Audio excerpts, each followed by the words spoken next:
This ship can push up to 90 of the world's most advanced combat aircraft into contested airspace. And it does it from the middle of the ocean. It serves as a mobile airfield, capable of bringing air power wherever it's needed. And keeping that machine running is a crew of up to 5,000 people, each one locked into a role that the entire operation depends on. The flight deck is where it all comes together, and it's widely considered one of the most dangerous work environments on the planet. The core mission is deceptively simple: get aircraft off the ship and get them back on safely. 4 catapults make that possible, launching jets in rapid sequence at a pace no land-based air force can replicate from a single location. 2 are positioned on the bow, 2 on the angled waist deck. Each one slams a 45,000-pound aircraft from a dead stop to 165 miles per hour in roughly 2 seconds flat. To manage the organized chaos of flight deck operations, every crew member wears a jersey color that signals exactly what they do. Purple jerseys, nicknamed grapes, own the fuel. Red jerseys carry some of the heaviest responsibility on deck. They handle ordnance, respond to crashes, and fight fires in one of the most fuel-saturated environments imaginable. Landing signal officers, or LSOs, are themselves rated carrier pilots, stationed at the deck's edge, talking aircraft down through the most dangerous seconds of every flight.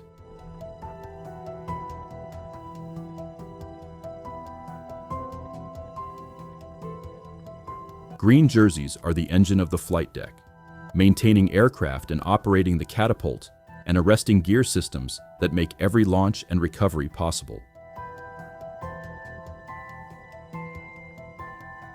White jerseys are the standard setters, quality assurance personnel, safety observers, and medical crews whose job is to catch anything that shouldn't fly before it does.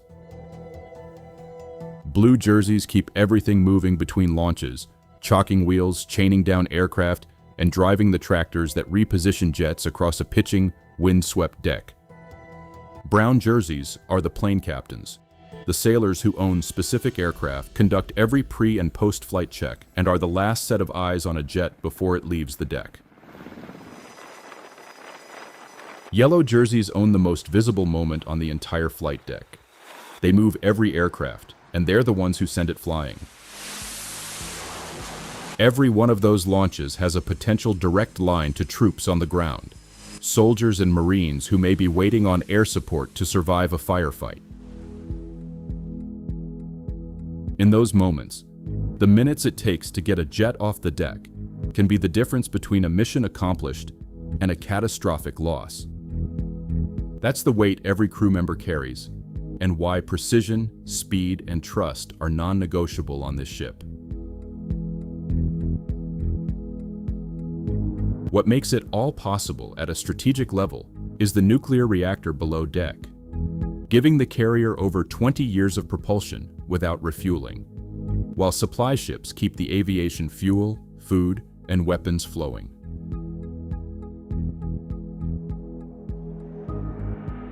From flight operations to daily life below deck, maintaining peak physical and mental performance is essential. That's why aircraft carriers are built not just for warfighting, but to sustain the people who make these missions possible.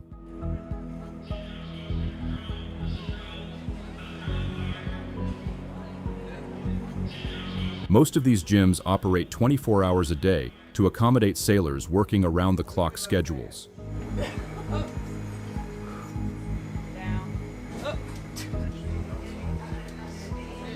Activity levels peak when the ship hosts organized fitness challenges.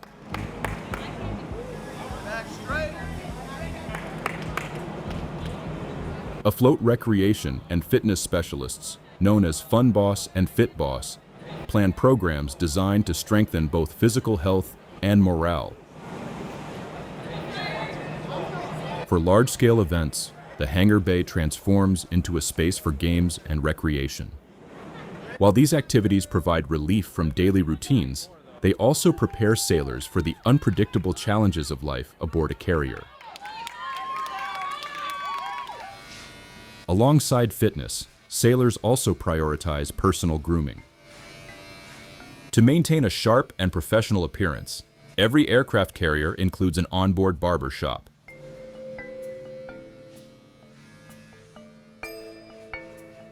In addition to promoting hygiene and discipline, these spaces allow sailors to volunteer as barbers, contributing directly to crew life.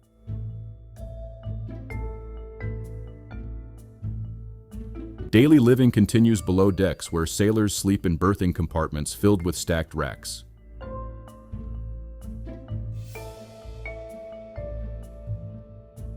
Each compartment contains multiple racks, separated by curtains, to improve privacy and reduce noise. Lockers inside the berthing areas provide space for personal belongings.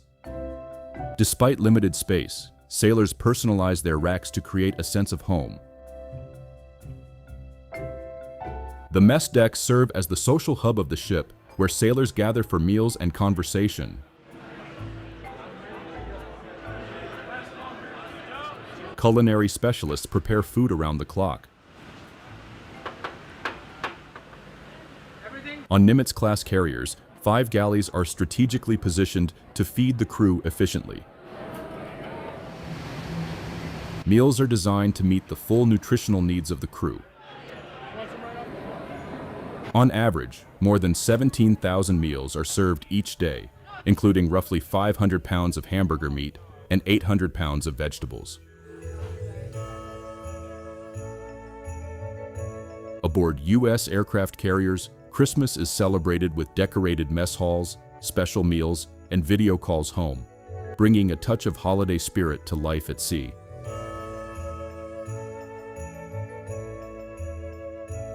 Sailors aboard the world's largest aircraft carrier, USS Gerald R. Ford, gather for Christmas dinner while deployed at sea, creating a rare moment of warmth amid the pace of operations.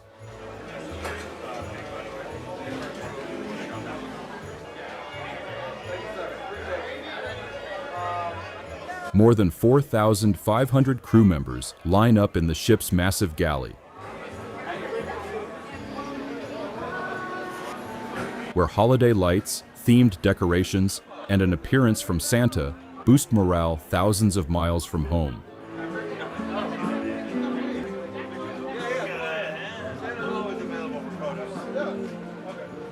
For many on the Ford, this celebration is more than a meal. It's a brief pause from the Navy's most advanced carrier routine, and a reminder of the community that keeps the ship running around the clock.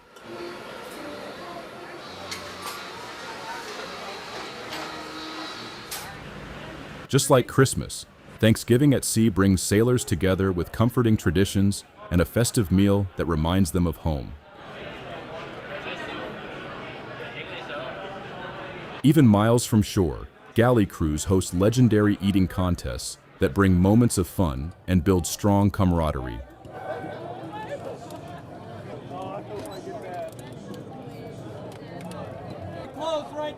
Cheers, laughter, and competitive spirit fill the air as sailors push their limits in these lighthearted challenges.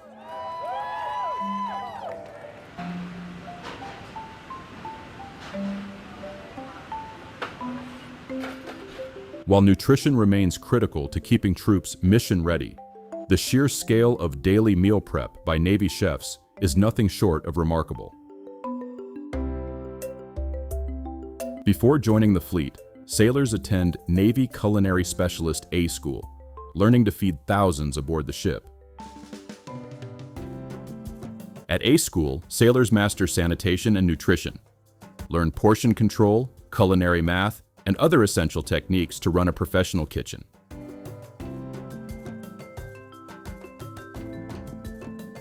From scratch-made meals to massive midnight rations, Navy culinary specialists work around the clock to keep the crew fueled. So today we have the roast burger, I like to call it. I got a roast here that we actually slow roasted at 225 for about 19 hours. I choose to use the standard burgers that we have on board, just for the fact that I want to show these guys that you could take regular everyday ingredients and turn it into something great. Yeah, absolutely. Here aboard the USS Carl Vinson, a culinary specialist grills up a fresh burger, one of thousands served each day to keep the crew going.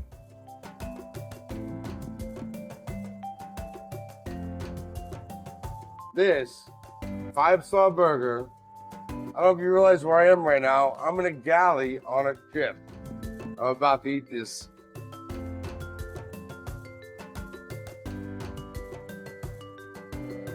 Starbucks has transformed coffee from a simple drink into a global phenomenon, serving millions of customers daily while shaping the way modern culture consumes caffeine. The brand has become so embedded in everyday American life that its absence is noticed, even at sea. Something to look forward to every day. Next in line. Aircraft carriers are home to thousands of sailors working grueling around-the-clock shifts, where maintaining morale is considered just as important as operational readiness. The U.S. Navy partnered with Starbucks to bring a fully operational cafe on board, giving sailors access to the same drinks they order back home. This is benefiting sailors by giving them the hometown feeling, I guess. Starbucks you usually don't find on ships, especially warships. The U.S. Navy works with Starbucks to operate a fully functional cafe on board, giving sailors access to the same drinks they order back home. Navy sailors are trained to prepare drinks to Starbucks standards, ensuring the same quality found in any store ashore. White chocolate mocha, extra caramel. For sailors spending months away from home with limited connection to civilian life, that familiar cup is a small but meaningful part of their daily routine. It turns out that something as simple as a coffee order can go a long way in keeping a crew focused, comfortable, and ready to perform. Aircraft carriers have their own mini-mart called the Navy Exchange, where sailors can buy snacks, hygiene products, and basic essentials.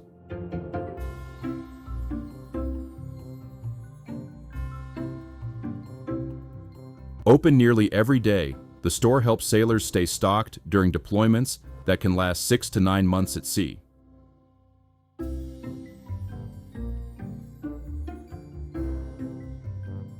The store is usually located just below the hangar bay, making it easy for sailors to swing by between shifts.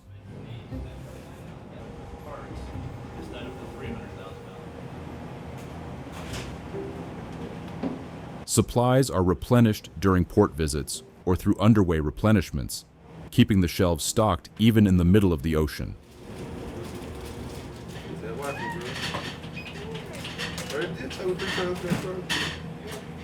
After preparing and serving thousands of meals and generating tons of everyday waste across the ship, the question becomes unavoidable.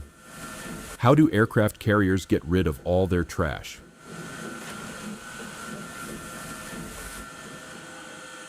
So the purpose of the trash rooms and incinerator room overall is pretty simple, just to get rid of all trash. For instance, for soft plastic and hard plastic, be shredded up, and we put it into the CMUs. The CMUs are the machines that are used to compress and melt down the plastic into pucks. And then we pack all those pucks up, and they get flown up.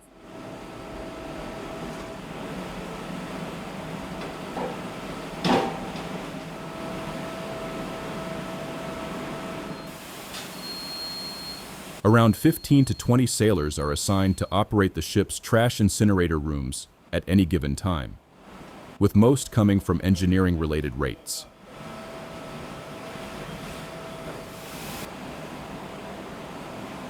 Proper trash handling also plays a major role in crew health.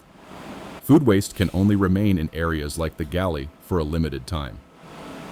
Once food begins to spoil, it can lead to sickness and strong odors, creating serious problems in the confined environment of a ship at sea.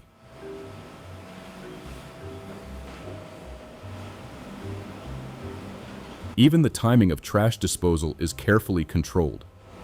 Specific hours are assigned for different parts of the ship to bring their waste, ensuring the system isn't overloaded and operations remain efficient. Behind every pressed uniform on one of the world's most powerful warships is a laundry operation that never stops. Most carriers run two separate facilities, a centralized laundry managed by retail specialists and a self-service option for sailors who need a quicker turnaround. Together, they serve as the backbone of hygiene and professional standards for a crew of thousands, living in close quarters for months at a time. On a busy day, the industrial machines push through more than 2,000 pounds of laundry every single hour. But the demands of a long deployment go beyond clean uniforms. Every carrier has a dedicated chapel on board, offering a quiet space for worship, reflection, and counseling. Seating around 40 people, it hosts everything from Catholic Mass and Islamic prayers to Yom Kippur observances. One God. The space doubles as a counseling room and community gathering point, giving sailors somewhere to process the stress of a deployment that can stretch for the better part of a year.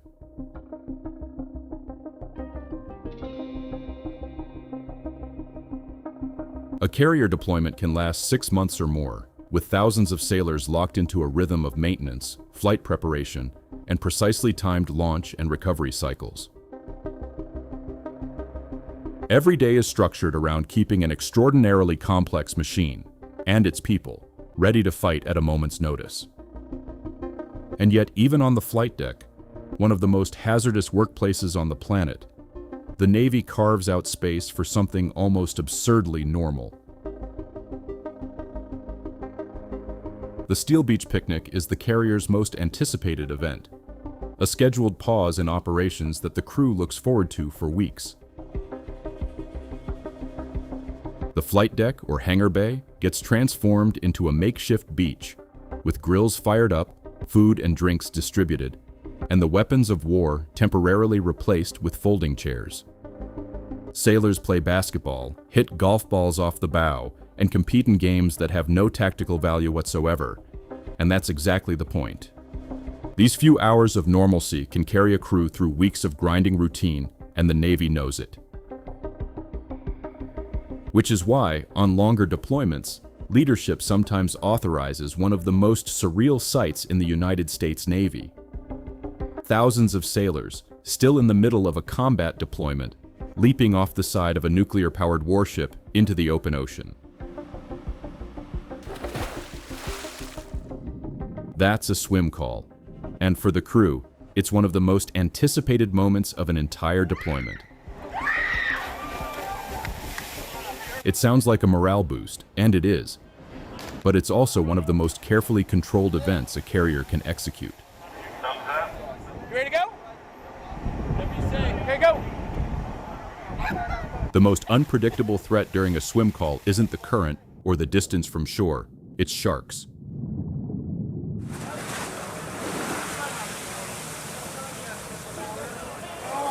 Specially trained watchstanders are posted around the ship before a single sailor enters the water, scanning the surface and monitoring the surrounding area in all directions.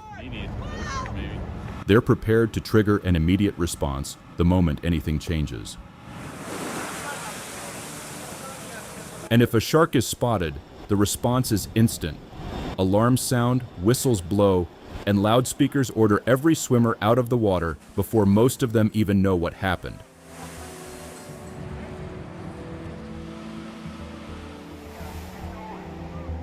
Safety teams track the animal's movement, while sailors exit using nets and ladders along the hull.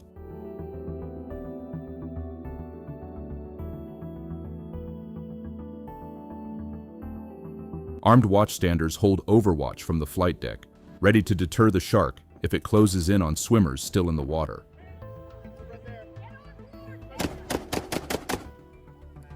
The ship itself becomes a tool, changing course or accelerating to generate noise and turbulence that push the shark away from the area.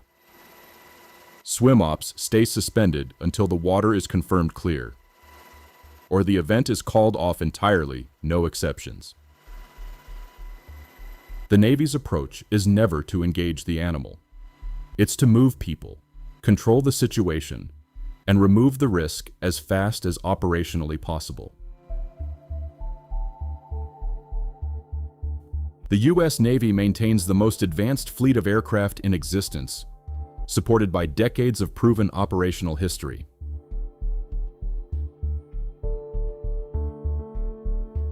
Its arsenal includes strike fighters, patrol aircraft, helicopters, and tilt rotors, all of which serve distinct roles in combat and support.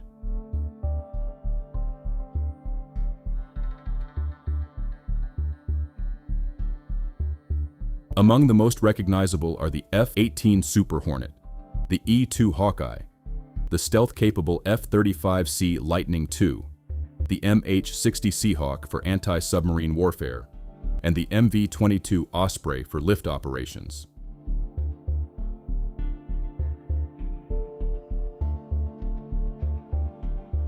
These platforms launch not only from massive aircraft carriers, but also from amphibious assault ships and coastal air bases, enabling continuous operations anywhere in the world.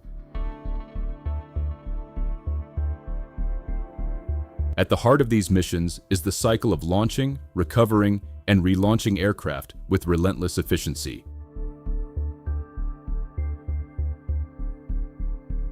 On the flight deck of an aircraft carrier, every movement is tightly choreographed, allowing two aircraft to be launched simultaneously while another lands within seconds.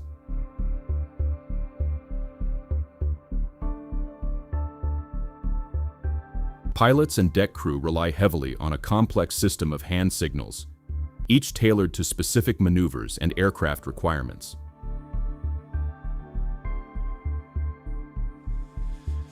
An open hand, pointing left or right, instructs the pilot to adjust course.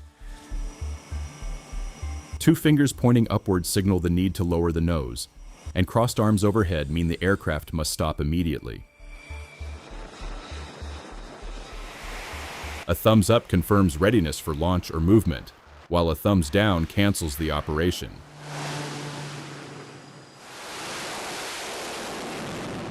Overseeing this high-stakes environment is the air boss, who manages the overall flow of flight operations, supported by air traffic controllers who sequence takeoffs, landings, and altitude separations. When an aircraft approaches the deck, every member of flight deck control must react instantly. Because handling fighters at these speeds leaves no margin for error. Once the arresting wire has stopped the aircraft, yellow shirts or deck directors take over, signaling the pilot to taxi into position for parking, refueling, or maintenance. If an aircraft suffers a malfunction or sustains damage upon landing, the red shirts, crash and salvage teams are immediately dispatched to secure the situation. Their mission is to clear the flight deck of any disabled aircraft as quickly and safely as possible to keep operations running.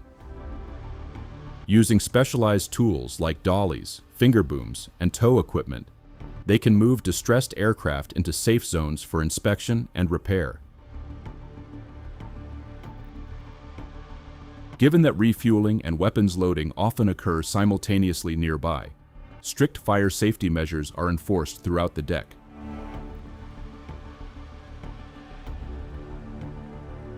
However, should a fire break out, red shirt firefighters, numbering only about 25 per carrier, are the sole personnel authorized and trained to rush into flames and rescue trapped pilots.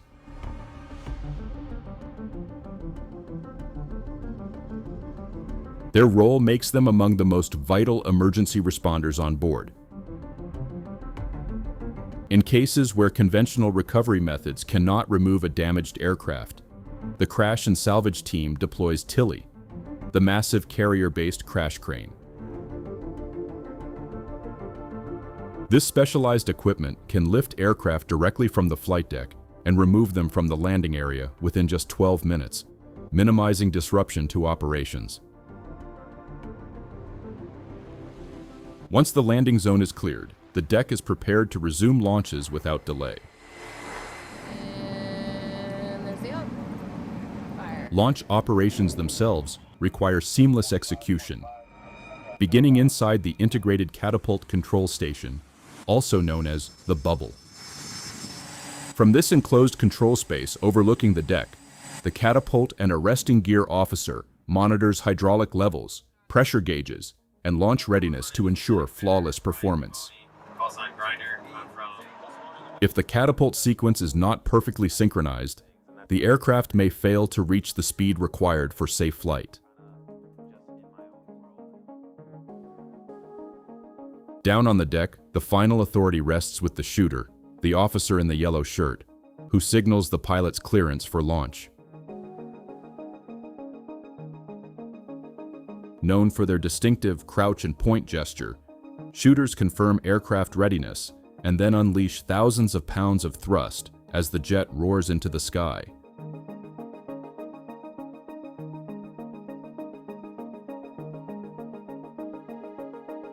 To support safe recoveries, equipment such as arresting wires undergoes repeated testing to confirm strength and reliability under immense strain.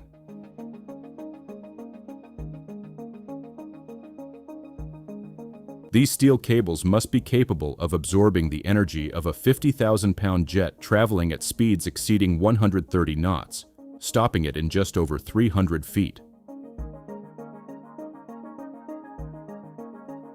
During recovery, an incoming aircraft's tailhook engages one of the arresting cables stretched across the deck, transferring massive amounts of kinetic energy into the system.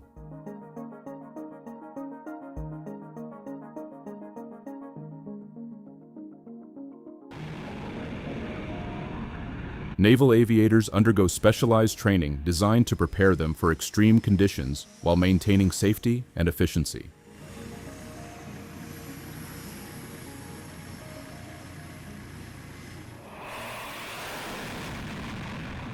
One key step is Field Carrier Landing Practice, or FCLP. During these exercises, land-based runways are configured to replicate an aircraft carrier's deck, complete with markings and landing aids. Pilots practice approaches using the Fresnel lens system, commonly called the meatball, while LSOs issue commands, just as they would at sea.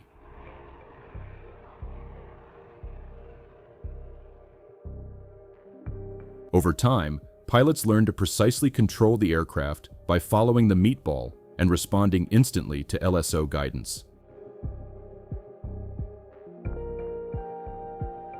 The hangar bay functions as a massive garage designed to house fighter jets and helicopters deep inside the aircraft carrier. Specialized machinery and highly trained crews carefully maneuver aircraft through the confined spaces of the hangar bay. When aircraft are not actively flying missions, the majority are secured and stored inside this enclosed area. Spanning more than 2/3 of the ship's total length, the hangar bay can accommodate at least 60 aircraft, along with heavy equipment such as spare engines and external fuel tanks.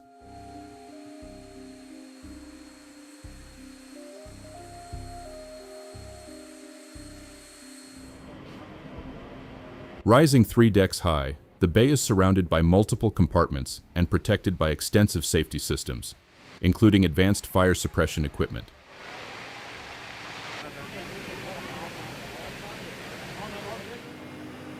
To transfer aircraft to the flight deck, crews rely on spotting dollies. These 3-wheeled tractor-like vehicles use hydraulic arms to precisely guide jets through the tight layout of the hangar bay.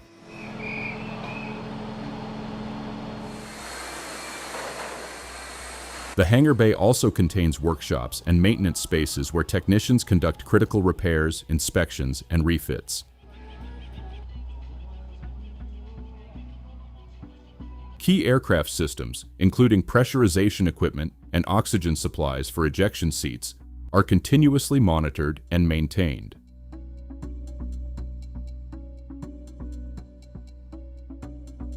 This work is part of routine preventive maintenance programs carried out throughout the deployment. Crew training, however, extends beyond prevention to include corrective maintenance procedures.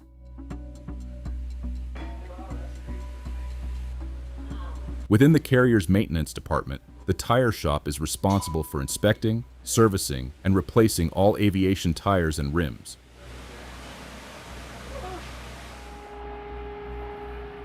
Crew members closely examine tire treads to determine whether a tire must be classified as beyond capable maintenance, meaning it can no longer be repaired. If conditions allow, the tire may undergo a deconstruction and reconstruction process for future use.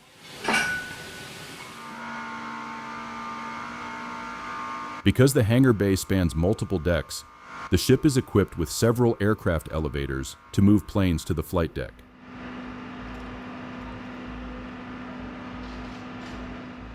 These hydraulic elevators are powerful enough to lift 2 fighter jets at once, handling loads of up to 74,000 pounds.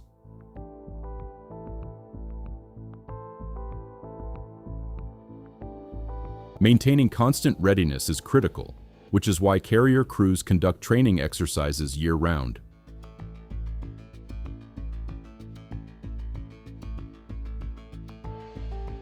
During flight operations, inert training bombs are transported from the weapons magazine to the flight deck.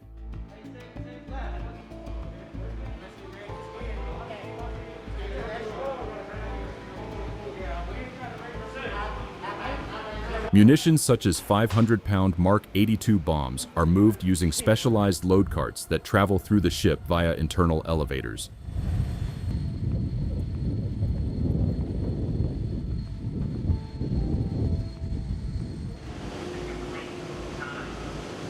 Once topside, the munitions are transferred to lift trucks for loading onto aircraft.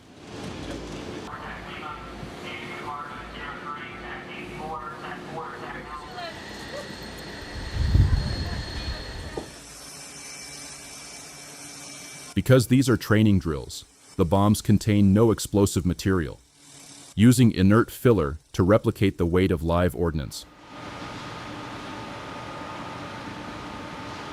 All ammunition and weapon systems aboard the carrier are stored inside the ship's weapons magazine.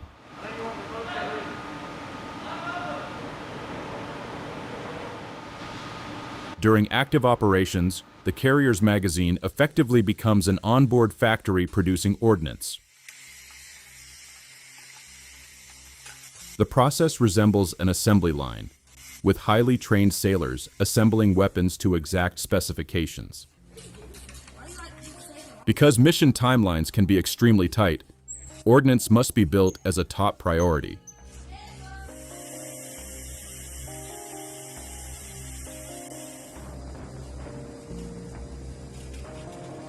Each weapon is assembled by a team of 10 to 15 specialists to meet strict quality standards and operational deadlines.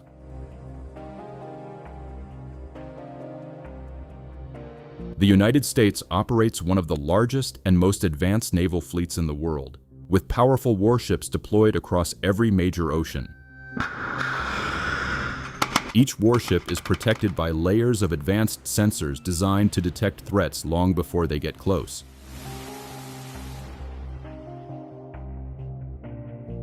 But in modern warfare, danger can appear at any moment, from enemy missiles, warplanes, drones, or fast attack boats.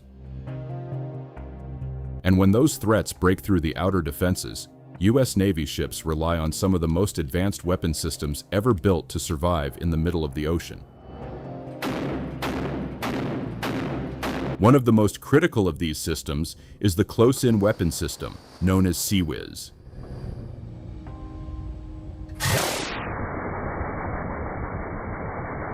This radar-guided Gatling gun fires 20mm rounds at a blistering rate of 4,500 rounds per minute.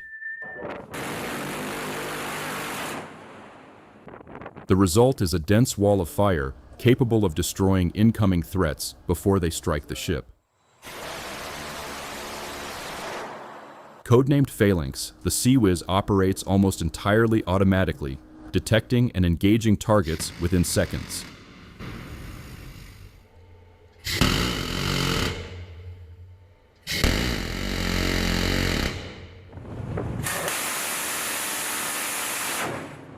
With a range of roughly 1 mile, it can often neutralize a threat before a human operator would even recognize it. Most importantly, the system can intercept multiple targets, including aircraft, missiles, and drones.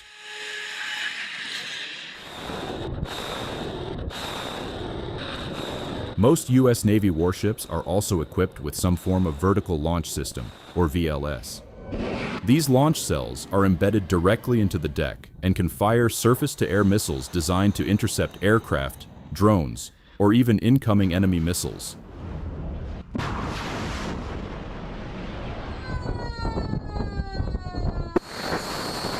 Many VLS designs use modular, reloadable cells that eliminate the need for bulky deck-mounted launchers.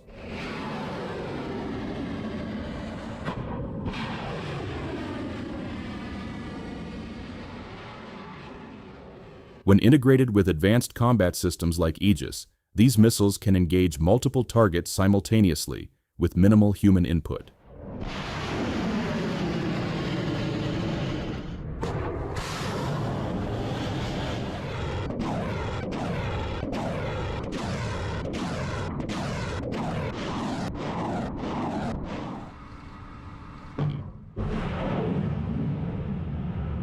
Another key layer of ship defense is RAM, short for Rolling Airframe Missile.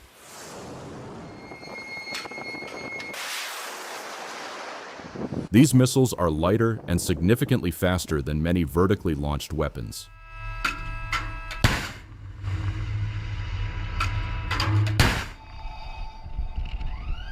Systems like the RIM-162 ESSM and the RIM-166 can intercept incoming threats in just seconds.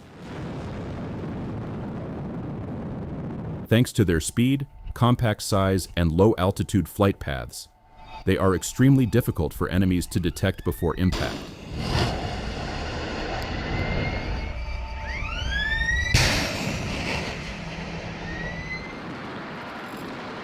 For smaller and more immediate surface threats, ships rely on an array of close-range weapons.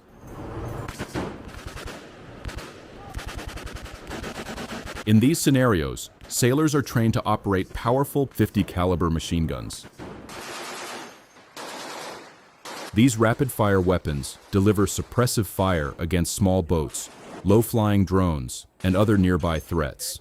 Right about there. Go ahead, fire. There you go. Go high. Their firing rate of up to 120 rounds per minute makes them especially effective against fast-moving targets. In many cases, that firepower alone is enough to force attackers away from the vessel.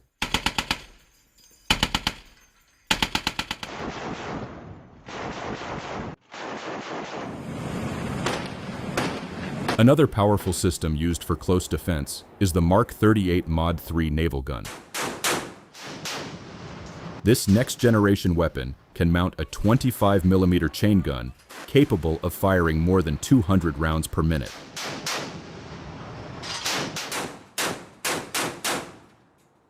Crucially, the Mark 38 can be operated remotely, allowing sailors to track and engage targets with precision, even in rough seas. While the weapon can reach targets more than 16,000 yards away, it is most effective within roughly 3,000 yards.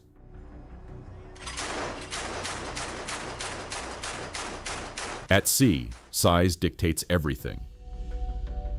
The larger the ship, the more massive the anchor has to be. And on a 1,000-foot aircraft carrier displacing nearly 100,000 tons, the word massive takes on a whole new meaning. These are anchors weighing up to 60,000 pounds, a number that's difficult to comprehend until you see one up close. Most newer Ford-class ships using a redesigned system that cuts that down to 30,000 pounds, half the weight of their predecessors, connected to over 1,400 feet of steel chain, and somewhere on that ship, there are sailors whose job is to manage every single link of it. The system controlling all of this is anything but simple.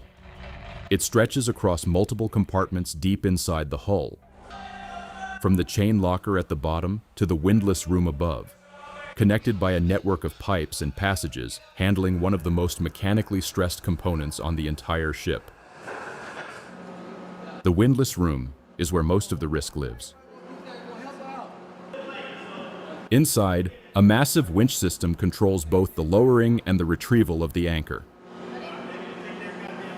Specialized drums called Wildcats grip the chain and act as the primary brake during deployment. If that brake fails, even for a second, you're looking at thousands of pounds of steel moving at uncontrolled speed through a confined space. You drop it, lower it in the water with the Wildcats engaged, and then after you test that, you bring it back up, and then you disengage it, you free fall it, stop it, so you set the brake, and it's got a certain amount of play it can give, and then you do it again to a different depth, which would be 30 fathoms, and after that you bring the anchor back up, bring that 30 fathom mark around the Wildcat, drop back down, set the brake again, and then if it sets at between a certain distance, it's good to go.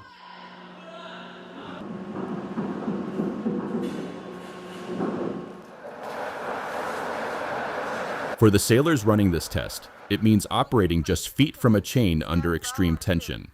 Because if something goes wrong, it doesn't slow down or stop.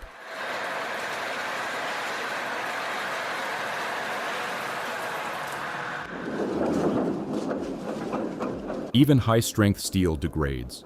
With every deployment and recovery, the chain is pushed under constant friction. And at sea, salt water only speeds up the process, quietly corroding the links from the inside out.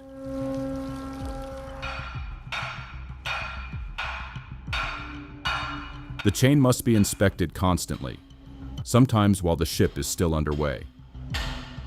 Sailors crawl into the chain locker or work inside the windlass room, checking each link by hand in tight, dimly lit spaces, with massive machinery that can engage with almost no warning.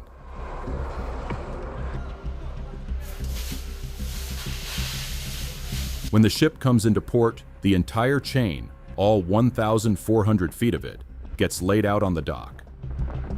Every link, every shackle, every connecting pin, examined individually for cracks, stress fractures, or wear that could cause a catastrophic failure at the worst possible moment.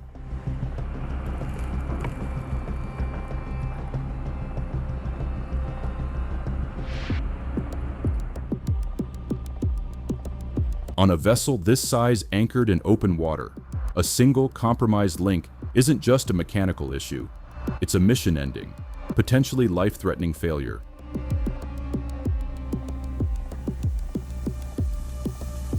There's a reason why the flight deck is also known as like the 5th most dangerous place in the world to work. If you are not paying attention at any point in time, something will reach out and bite you.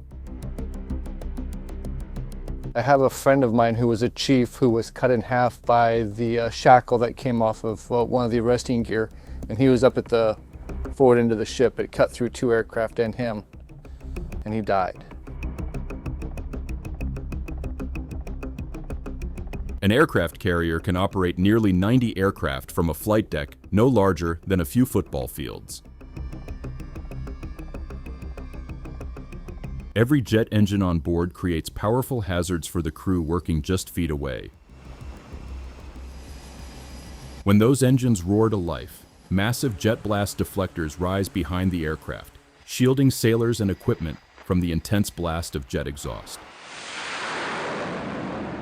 These hydraulically operated steel panels shield personnel and equipment from exhaust forces that can exceed 400 miles per hour. They also help redirect dangerous hot gases upward, reducing the risk of debris being blown across the deck. On the aircraft carrier USS Theodore Roosevelt, crewman John Bridges was accidentally pulled into the intake of an A-6 intruder during engine operations. His protective gear became lodged in the intake vanes, preventing him from being pulled into the turbine. As the gear jammed the intake, the engine stalled. Emergency crews quickly pulled Bridges free, and nearby sailors signaled for the aircraft to shut down. Bridges survived the incident, though he was injured. The event prompted major improvements in flight deck safety procedures. New techniques and equipment placement rules were introduced across the fleet. Today, protective engine covers and intake screens are mandatory.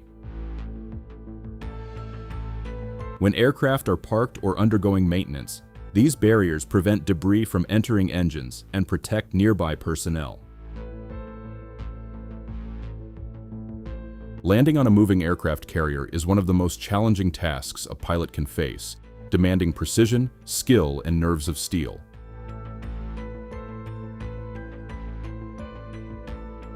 And when an aircraft misses the arresting cables, the situation can escalate instantly. While arrested landings may appear straightforward, they involve an extraordinary level of precision and complexity.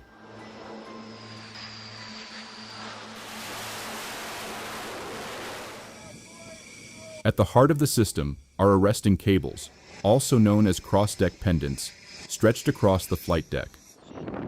Typically, 3 cables are laid out, spaced roughly 110 feet apart. Each cable is carefully tensioned to match the specific weight and landing characteristics of different aircraft.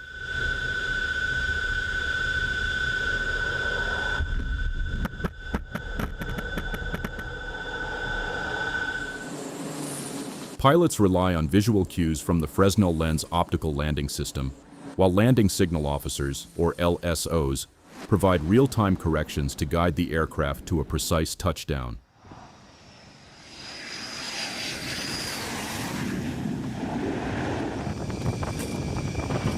If an aircraft fails to catch an arresting cable, it can trigger a dangerous chain of events. To counter this, pilots apply full power the instant the wheels touch the deck, preparing for a bolter or a snapped cable.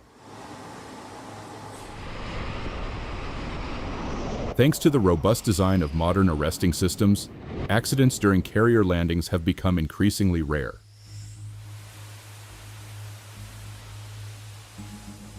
Still, failures can happen.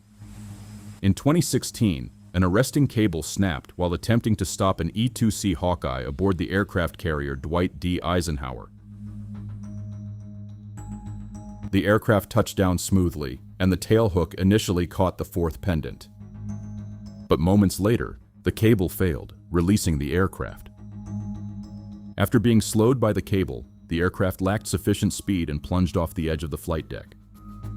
Only the pilot's composure and exceptional skill kept the aircraft airborne, preventing it from hitting the sea and saving everyone on board.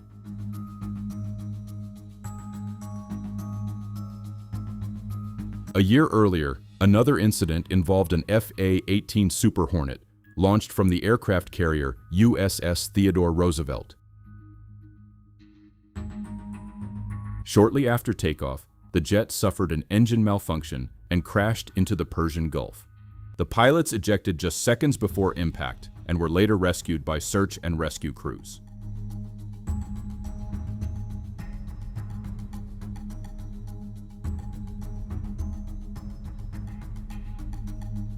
These incidents highlight the extreme complexity of carrier operations, particularly catapult launches and arrested landings.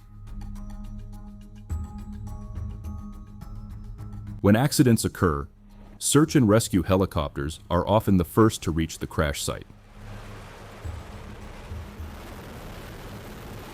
A carrier air wing typically includes 2 helicopter squadrons, primarily assigned to anti-submarine warfare.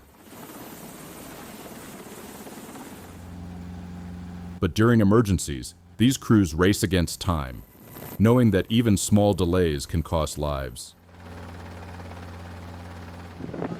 Before flight operations begin, crew members line up shoulder to shoulder and sweep the entire deck by hand, because even the smallest piece of debris can be ingested by a jet engine and cause catastrophic damage.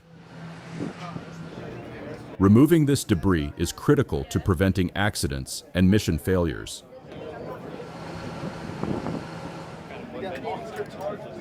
Known as FOD walkdowns, these checks remove tools, bolts, wires, and other loose materials that may have blown onto the deck.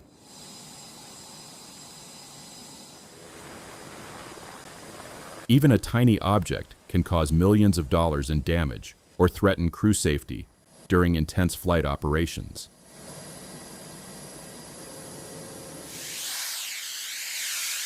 Flight deck teams also conduct blowdowns to clear debris more thoroughly.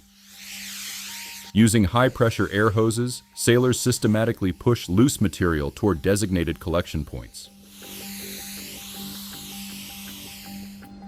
They must coordinate closely with flight deck operations to ensure the timing is safe. USS John F. Kennedy, CVN-79, is a brand new aircraft carrier preparing to enter the U.S. Navy fleet in 2027, representing the next generation of naval power. Kennedy's massive flight deck and cavernous hangar bays will transform it into a floating airfield and home to thousands of sailors.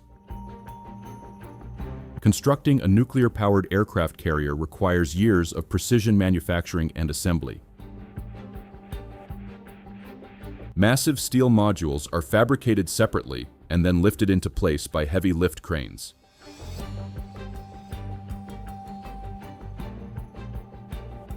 Each module contains miles of piping, electrical cables, and mechanical equipment installed before assembly. Once joined together, these sections form a floating structure more than 1,100 feet long. Construction on the USS John F. Kennedy began in 2015, and 4 years later, the hull hit the water for the first time. The ship's nuclear reactors provide virtually unlimited range without refueling. These reactors generate enormous electrical power to support advanced combat systems and future technologies.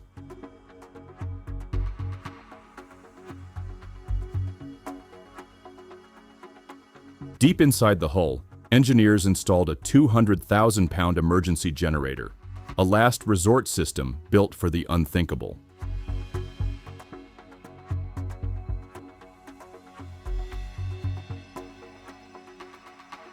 If the worst happens, this heavy-duty powerhouse keeps the carrier's advanced digital networks and flight deck operations online, ensuring the ship can fight through crisis conditions.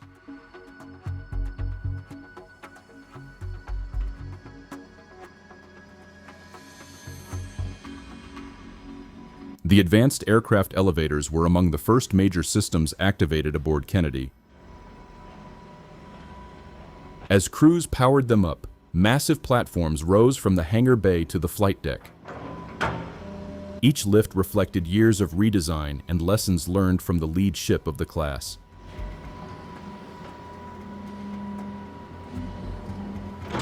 Engineers monitored speed, stability, and synchronization in real time, validating improvements built directly into CVN-79. The objective was clear: move aircraft and munitions faster, more reliably, and with fewer maintenance demands during high-tempo operations. At the same time, defensive systems like the RIM-7C Sparrow were activated and verified following structural modifications made during construction, marking another step toward operational readiness.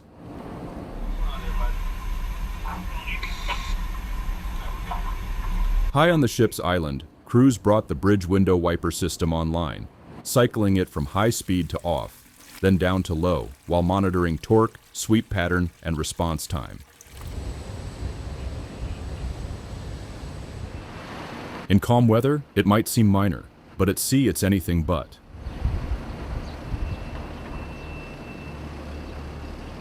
During heavy storms, rain blasts sideways, salt spray coats the glass, and temperatures plunge. Without countermeasures, bridge crews could face dangerously reduced visibility at the worst possible moment.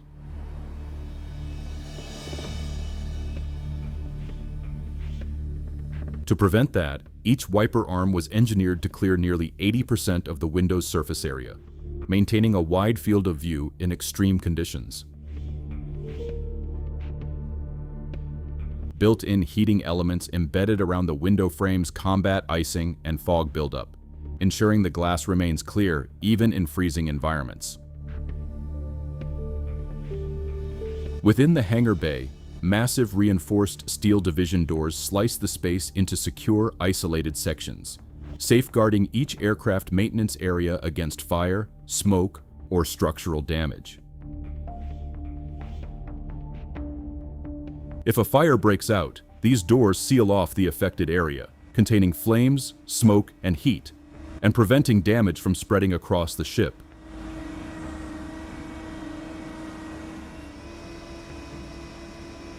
During testing aboard CVN-79, crews cycled the doors repeatedly, measuring closing speed, alignment, and responsiveness. The mission was straightforward: ensure flawless performance before official sea trials begin.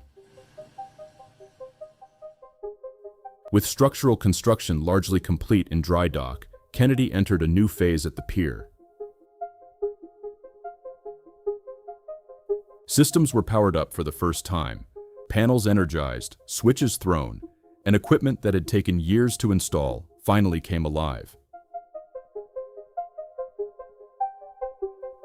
One of the most critical milestones centered on the electromagnetic aircraft launch system.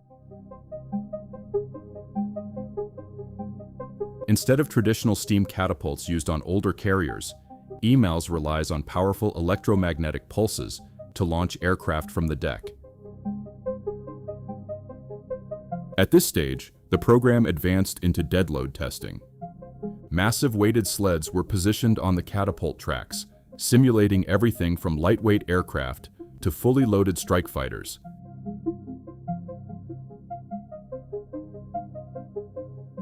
Each launch was precisely calibrated, adjusting speed, energy output, and mass to mirror real-world flight operations. Dozens of test shots generated data across the full operating envelope. Drawing on decades of experience from legacy carriers and catapult systems, engineers applied hard-earned lessons to refine CVN-79's launch performance and reliability.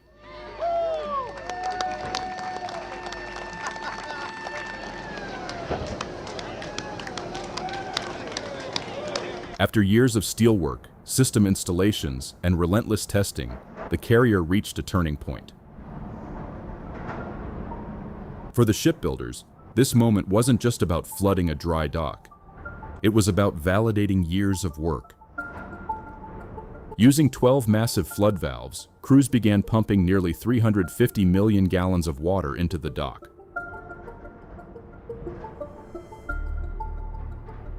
Once the gates were opened, it took roughly 40 minutes for the rising water to begin lifting the carrier. The dock itself is enormous, requiring extraordinary volume to float a 1,100-foot warship. As water climbed the hull, workers lined the edges in silence.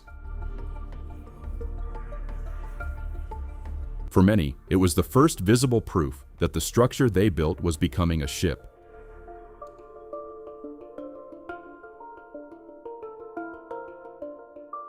Reaching this point meant more than a schedule milestone. It confirmed the dock was ready, the hull was sound, and the program could move forward toward christening, sea trials, and eventually, the open ocean. And now, please welcome the sponsor of CVN-79 and daughter of President John F. Kennedy, Ambassador Caroline Kennedy. I christen the United States ship John F. Kennedy. May God bless this ship and all who sail in her. Construction began in 2015 and the ship was launched in 2019, with total program costs exceeding $13 billion.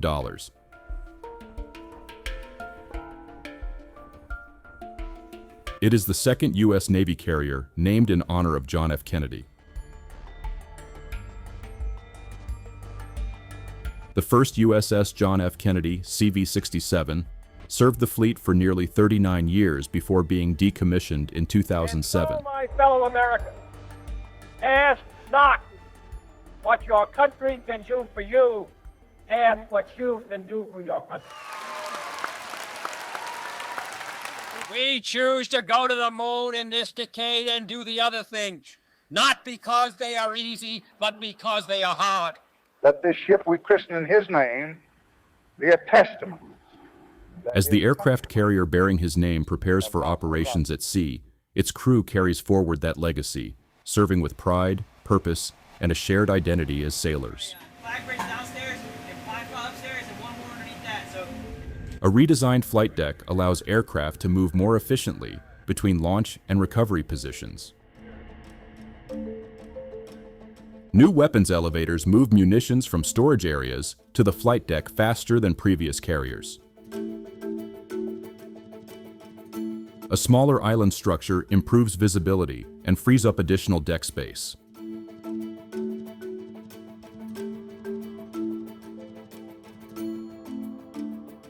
The ship's systems are designed to reduce the workload on sailors. Automation allows the carrier to operate with a smaller crew than earlier classes.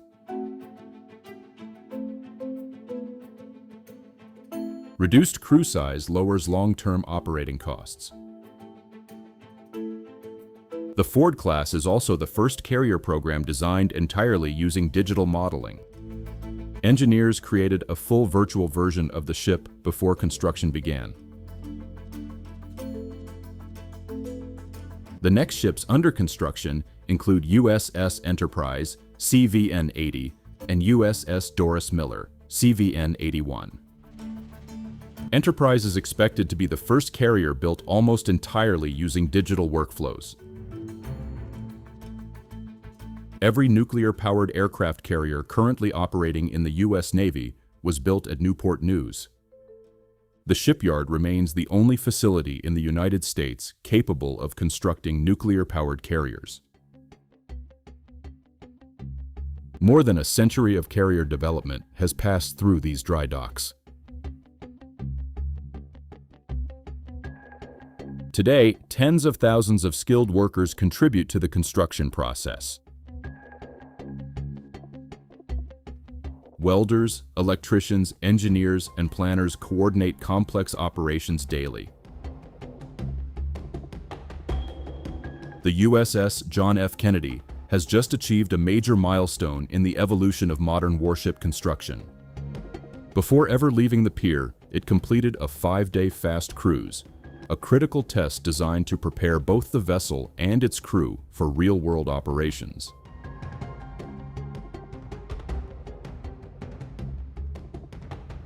During this multi-day pierside test, the carrier is brought fully to life. Systems are energized, crews simulate life at sea, and the ship operates as if it were underway without ever casting off its lines.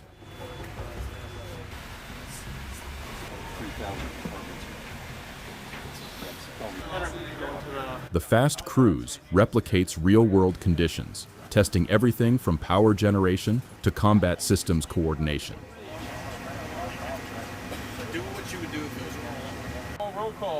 It forces sailors to shift from a construction mindset to an operational one, rehearsing the rhythms, pressures, and responsibilities of running a 100,000-ton warship before it ever touches open water.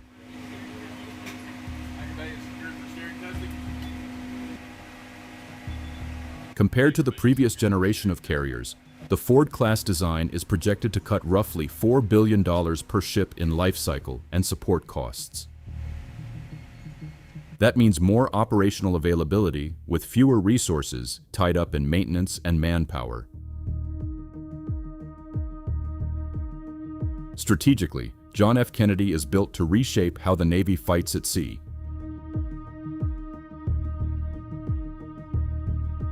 With builders' trials now complete, the program moves into its next phase.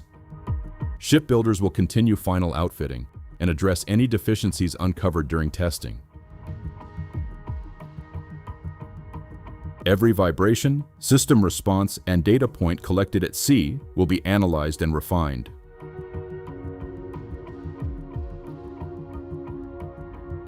The next major hurdle is acceptance trials, when the Navy formally evaluates the ship's performance and determines whether it meets the exacting standards of the fleet. Every system, from propulsion to combat capabilities, is pushed to its limits in a final demonstration of readiness.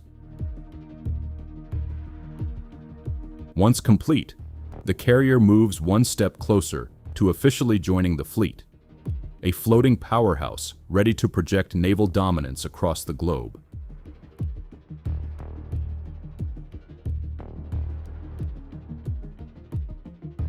Today, the United States Navy is powered by more than 340,000 active duty sailors serving across the globe. For over 250 years, the Navy has stood as America's sea-based military force, protecting the nation and projecting power far beyond its shores.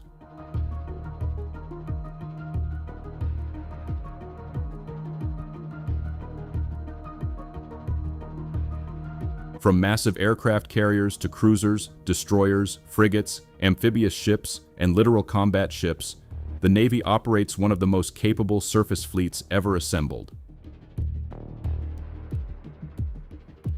Together, these vessels safeguard maritime trade routes, support global stability, and ensure freedom of navigation across the world's oceans. And in modern naval warfare, where threats can appear from the sky, the sea, or even from below the surface, preparation is everything.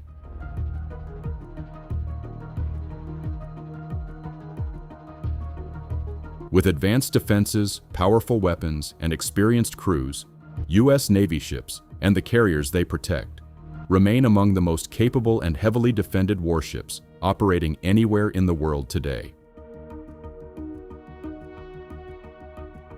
If you've made it this far, hit subscribe and check out the rest of the channel.